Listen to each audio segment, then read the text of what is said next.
I'm absolutely delighted now to be handing over to Belinda Gordon, Strategy Director at Green Alliance, who'll be in conversation with Ed Miliband on the green recovery on COP26 and on the Labour Party's vision for the environment. Over to you, Belinda. Thanks very much, Chris, and hello everyone. Yes, I'm going to be talking to Ed Miliband, who I feel needs no introduction, but I will just remind people that Ed was the minister responsible for the groundbreaking Climate Change Act, which came into force 12 years ago now, which makes me feel a little bit old, and so is a real expert on this area. And I think, Ed, you're going to start with some opening remarks, and then we'll have a bit of a chat, and then open out to some audience questions. Over to you. Great. Well, look, thank you very much, Belinda, and thank you to Chris. And I just want to start by praising Green Alliance for the brilliant work that you do.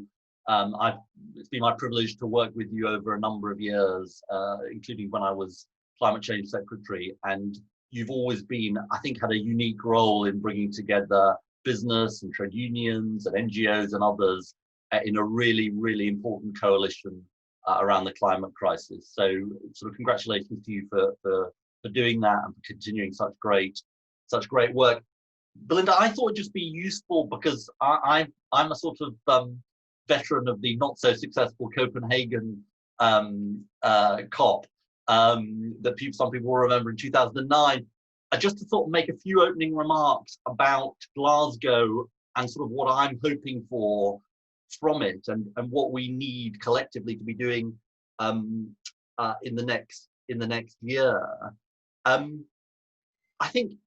I suppose my starting point is this is such an important moment, and I know that's a sort of cliche and maybe obvious, but I think in a sense this is a more important COP than Paris, because what is the central task that we all have to have in our minds around COP26? It's that we've got to close the gap between the commendable high-level ambitions of Paris, which is to keep global warming below 1.5 degrees, and the bottom-up commitments of countries, which add up to something like 3 degrees.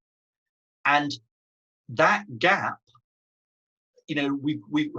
Paris commissioned the future COPs to every 5 years come back, and it's a 6th year because of COVID, to come back and review and upgrade targets. Now that it's just really, really important that as a starting point, because that is the central purpose of the COP. And Joe Biden's win definitely, opens the door in an incredibly important and optimistic way to COP26 being a success. But I suppose my first point is we just can't take success for granted. For reasons that I will explain, it's an incredibly difficult task that we are facing in Glasgow, and I think we should be sort of under no illusions about that. And I say that not to be downbeat, but just because I think there is a sort of role of kind of truth-telling about the scale of the task we face. And I just wanted to kind of, if you like, say 4 things that I thought were really important. And I know you've got Alok Sharma this afternoon, and no doubt he will reflect on some of this as well. 4 things that are really important about that I'm looking for from COP26, and then maybe just one final word on what the role of the coalition is. First, net zero targets for the future really matter, but 2030 and indeed the 2020s are the decisive decade, and the UN have been clear about that. So near-term targets really, really matter. And I'm going to be a sort of nerd, as you would expect of me, by talking about gigaton numbers. And I think we should all have these numbers sort of seared into our brains, because they really, really matter. These numbers come from the UNEP emissions gap report, which I think the new one is coming out on Wednesday. The world is, according to UNEP, on course for about 54 to 56 gigatons of greenhouse gas emissions in 2030, on the basis of Paris commitments. The world needs to be at 41 gigatons in 2030 to have a good chance of keeping global warming to below 2 degrees. And then the world needs to be at something like 25 gigatons to have a good chance of keeping global warming below 1.5 degrees. Now, these, as we can see, are very, very big cuts in the pathway of emissions that we are talking about. And I just sort of want to, and I think we should, these numbers are really important. You can't, we'll see what the UNEP emissions gap says next week, but we can't sort of negotiate with these numbers. These are the numbers.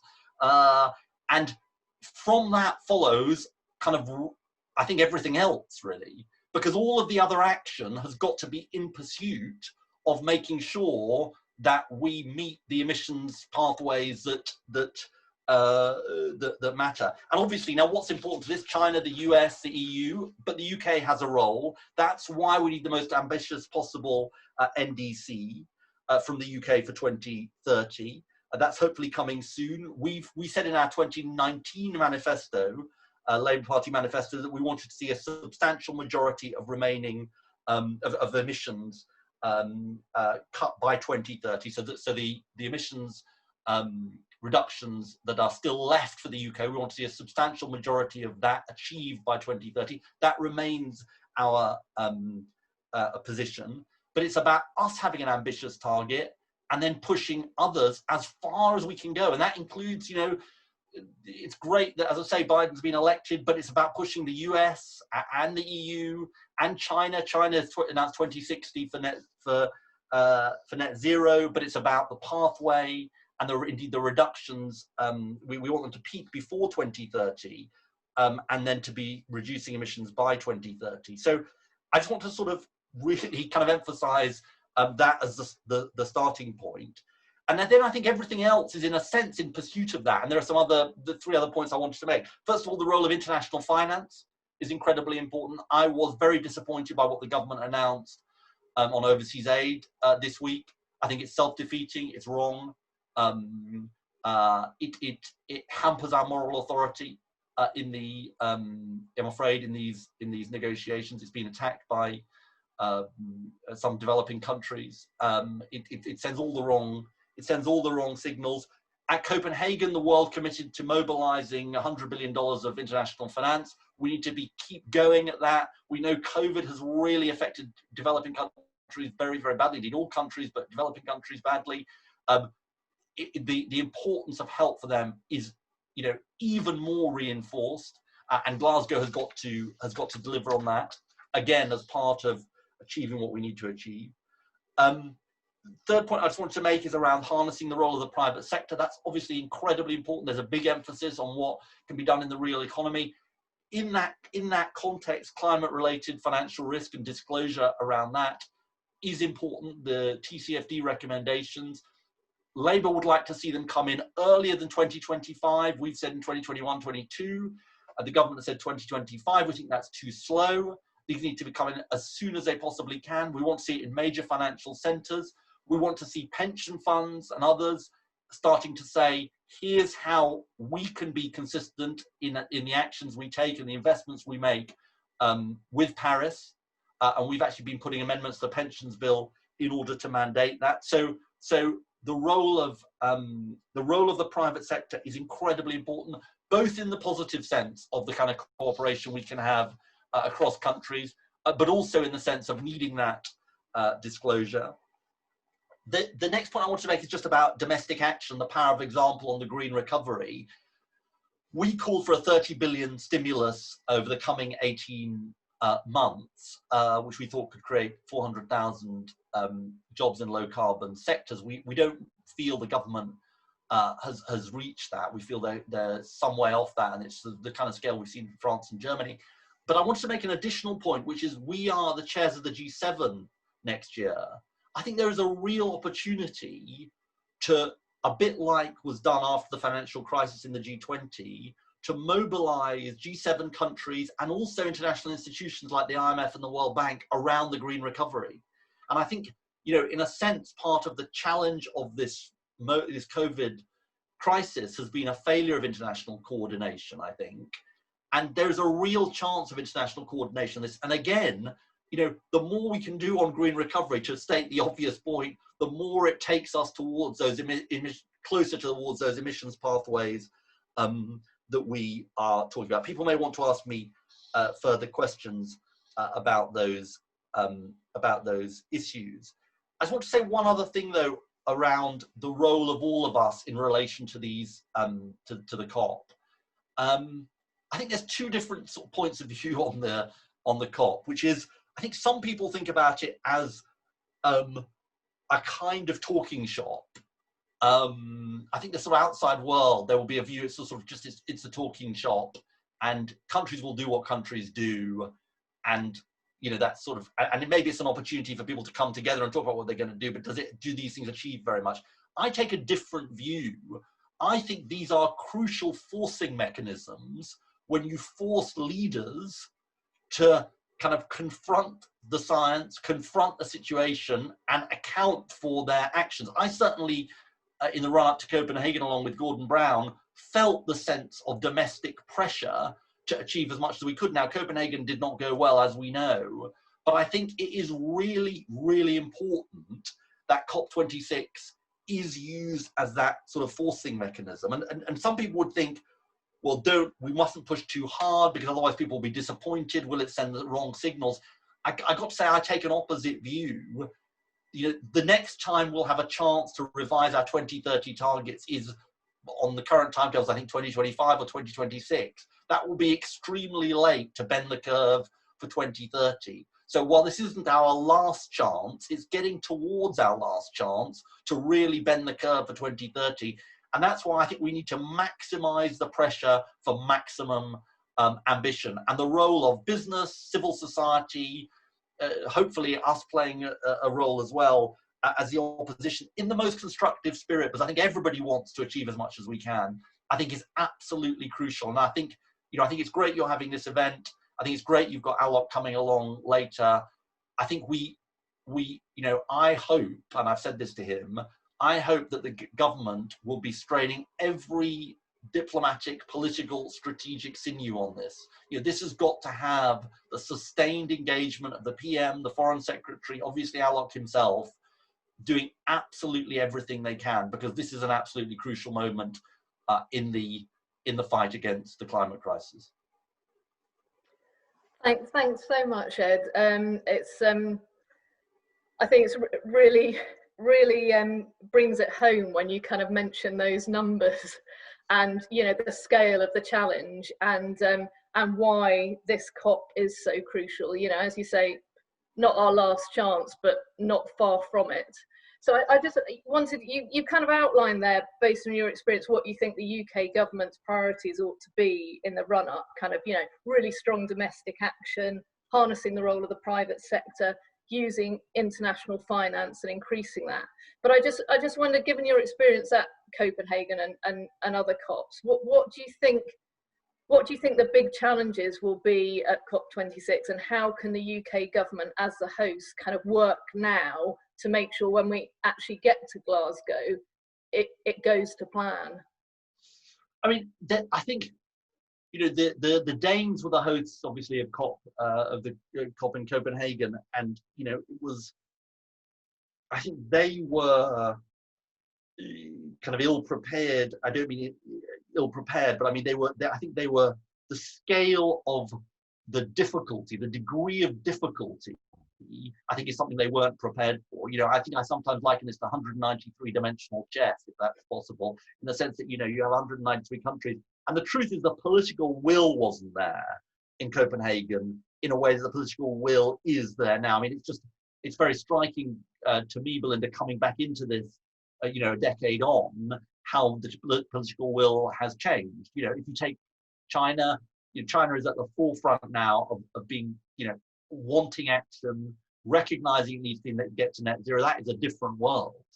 I think the sense of goodwill towards the United States and Joe Biden will be really sort of important. President Obama had just come into power in 2009. But having said that the stars are better aligned, I think, you know, putting in the hard yards of diplomacy is just absolutely crucial. having strategic focus in government on this, and not just thinking it can be done at the last minute. You know, I think if you think about what Laurence Toubiana says about the French experience and the role of Laurent Fabius, it was really 2 years of really hard slog in advance of Paris. But then I think there is this really interesting question, and I guess this is the nub of it for me, which is, what do you settle for and what do you not settle for? You know, when our friends and partners say, well, this is all we can do we say, well, fair enough? Or do we say, I'm sorry, that isn't consistent with 1.5 degrees, you're going to have to do more. You know, we're going to do more and you're going to have to do more. And so there is a certain level of, there's a certain level of, can I maybe put it this way, Gordon Brown-esque doggedness in this, which I think is, I'm conjuring the image of him and trying to sort of rescue the Copenhagen summit at 3 o'clock in the morning around the table with sort of junior ministers from all around the world. Sort of, you know, I think you need to be really dogged about this, and you need to know the numbers and know the stakes, and sort of, you know, kind of not take no for an answer as much as you can, including with our friends and allies. You know, yeah, and so that's where it does come back to kind of what you're saying about political will and how high a priority this is for the government, because, you know, of course, everyone there'll be other pressures on governments, not just climate change, and there are other factors in the UK's relationship, but kind of being willing to push people who, you know, countries who, you know, we've got a good relationship with, or maybe we want something else from, but realizing that this is such an important priority that actually we've got to push and risk being a bit unpopular to achieve it. I mean, I used to say to my colleague Todd Stern, who was the US climate envoy, you know, every country has its compelling constraints. You know, every country will say, well, look, it's really difficult for us to move on this because of our own domestic pressures. And part of the job of the host is to understand that and not, you know, be sort of unaware of these domestic pressures that people face, but to kind of be the kind of conscience of the science, I think, and to sort of say, well, yeah, we understand your constraints. Lots of other countries are saying they've got constraints, but this is what the science says. This is what this is what we want to achieve. Now, what is it that makes a government, our government, who I'm sure got good intentions on this from everything I know, you know, what is it that pushes them the extra mile? It's partly their good intentions, but it's also all of us, you know, saying, you know, Bill McKibben has this phrase, you know, winning slowly is the same as losing. Now, I don't think I fully endorse that, because, you know, every extra gigaton you get out is better. But there is a sort of point he's got here, which is, you know, is our government under enough pressure from us to say, well, look, you know, it's good. It's all of your intentions are good. Lots of the work that's being done is good. But we want you to go the extra mile. We want you to demand of the US, of the EU, of China, of India, of all of the major countries, you know, doing as much as we can. And also, when it comes to international finance, or the role of the international institutions on green recovery, or the role of the private sector, these are things that can help in that, you know, achieve those aims. So, I mean, in a sense, I guess I'm trying to sort of convey that this is a difficult job in any case, but it's a particularly difficult job if you believe, as I do, that we've got to be in the maximal ambition end. And there's risks in that, by the way. I mean, there are some people who used to be in government who say to me, look, there's a danger of disappointment. What if we don't achieve everything you set out to do? You know, will it make the private sector turn back? There was a sense of disappointment after Copenhagen. And I get all that. I guess I think on balance, the imperative for maximum ambition and using this as a forcing mechanism outweighs those risks.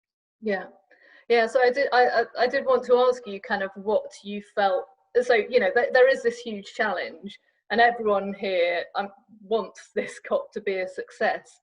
So I did want to ask you what you thought the role of kind of civil society and NGOs ought to be in the run up to the COP. I mean, you partly answered it by kind of, you know, we've got to be supportive of the government, but also set this really high level of expectation. You know, your quote, your Bill quote, I think, you know, it is something parts of the NGO sector have sort of have fallen foul of in the past, that we, you know, I think, and things like Extinction Rebellion and Greta Thunberg, you know, did act as a bit of a wake-up call.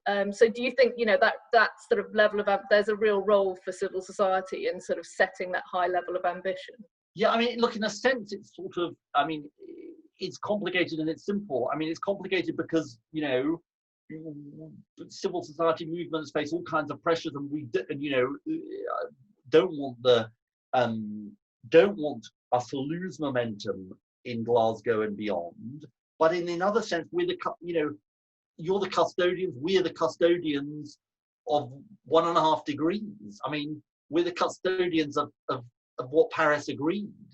And you know, that, you know, 2 degrees was the previous benchmark, but Paris was clear, partly because of the pressure of the small island states and the so-called high ambition coalition, of which the UK was part, that, you know, we wanted to see action to keep warming below 1.5 degrees. And so, you know, I think that's sort of where we've got to be, really. Yeah. And you know, part of, let's be honest about this, part of the task of Glasgow is keeping 1.5 degrees alive. And finding, you know, and finding pathways which can make that, and finding pathways which can make that possible. I mean, that is incredibly, as my gigaton numbers that I mentioned earlier show, that is just incredibly difficult.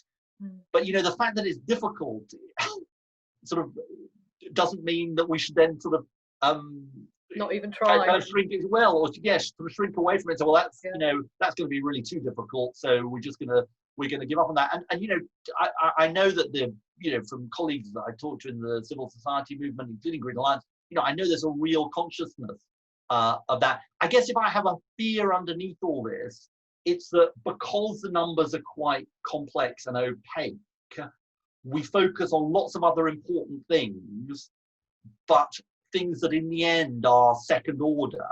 Yeah. You know, beneath, you know, and of course you can always overachieve the numbers you promise. Again, Todd Stern used to say to me, people are willing to do more than they promise.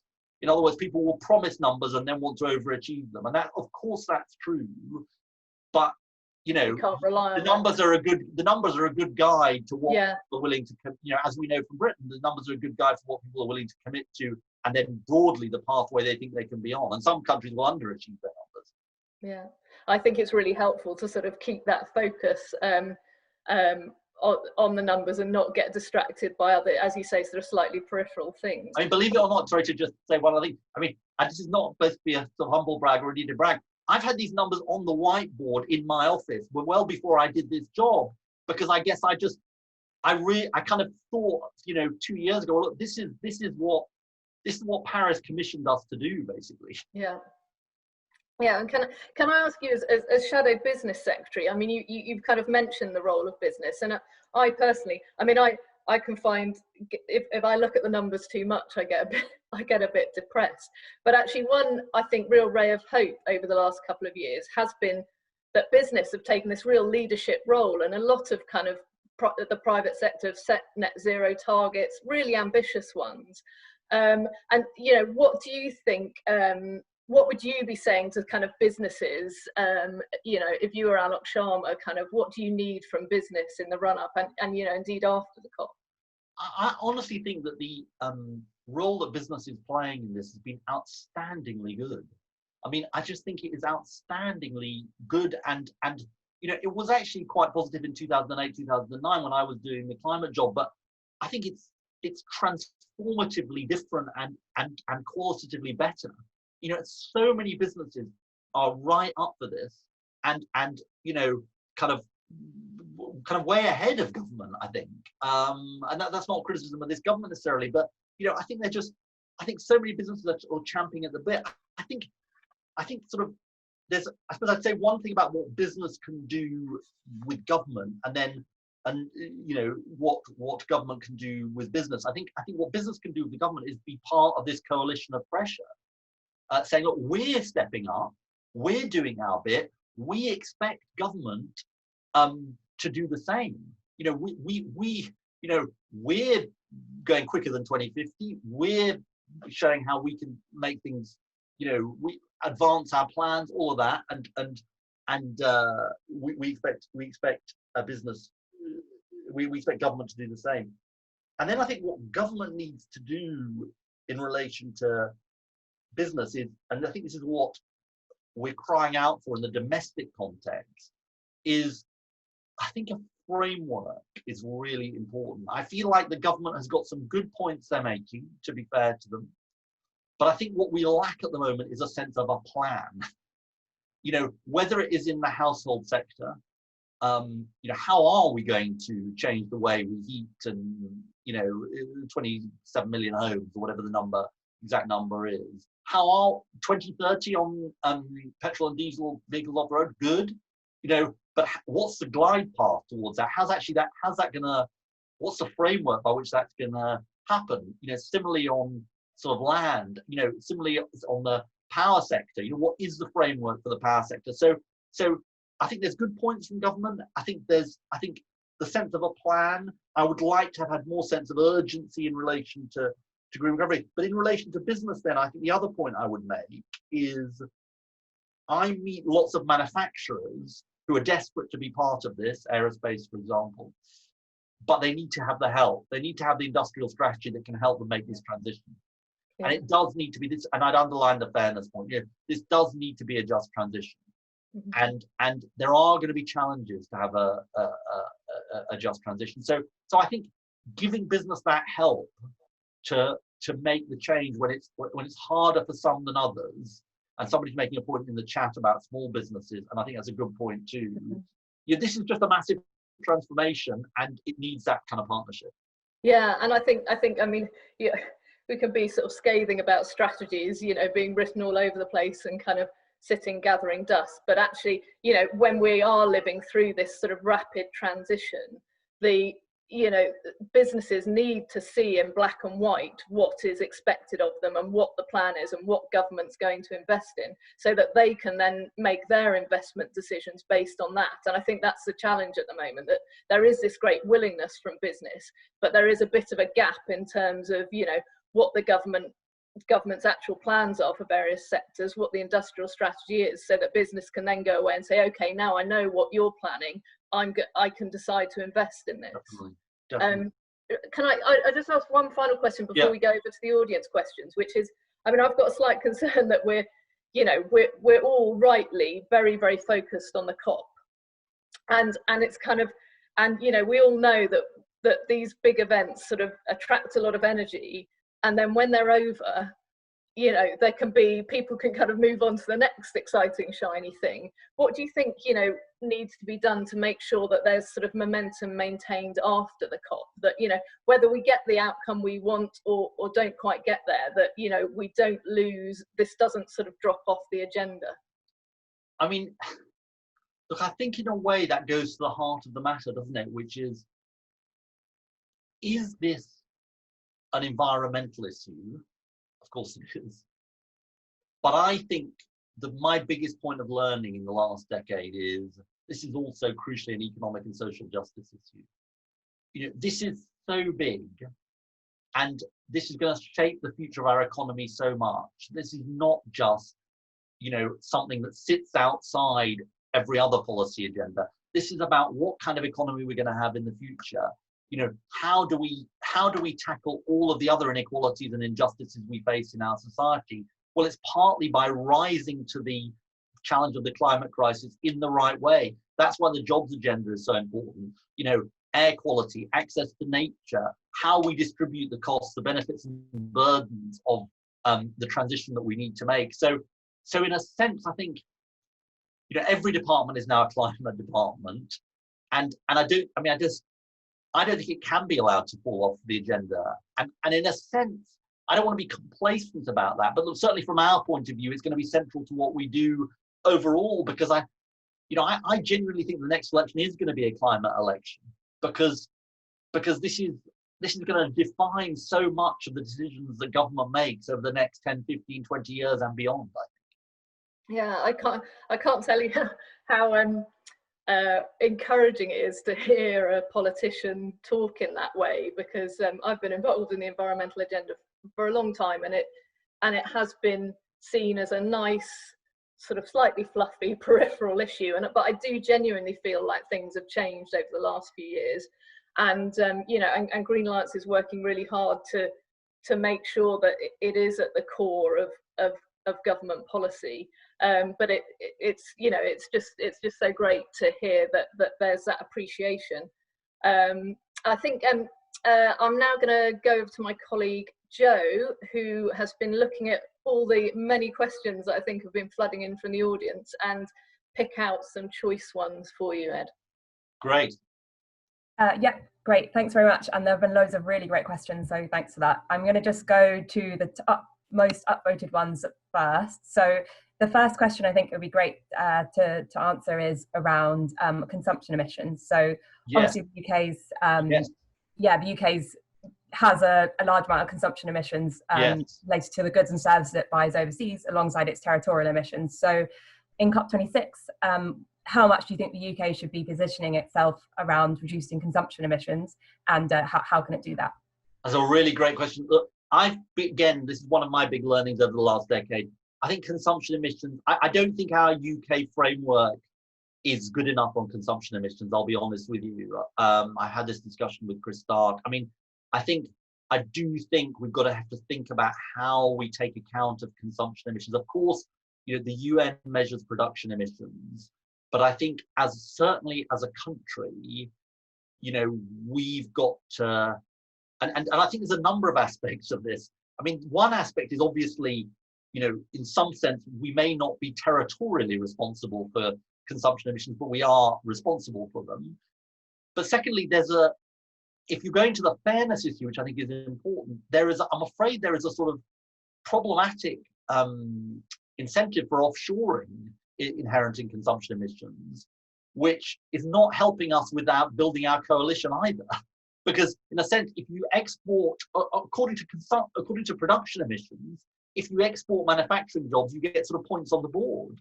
And actually just re-looking at the UNEP emissions gap report last night, I was very struck. If you look at per capita emissions, China is obviously kind of significantly higher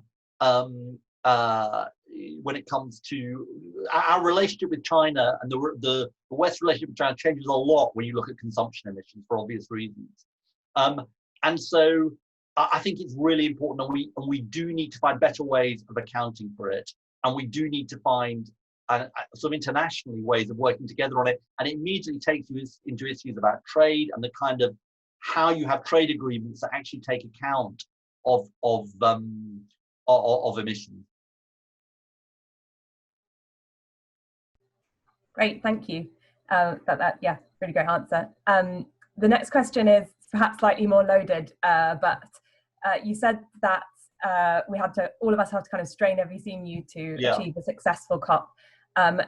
So in that context, do you think that Alok Sharma, who's obviously the COP26 president, do you think he's going to be able to put in that massive effort that's needed to achieve a successful COP whilst he's also running a department on a day-to-day basis? I mean, look, I think there's a dilemma here, honestly, and I've talked to colleagues about this.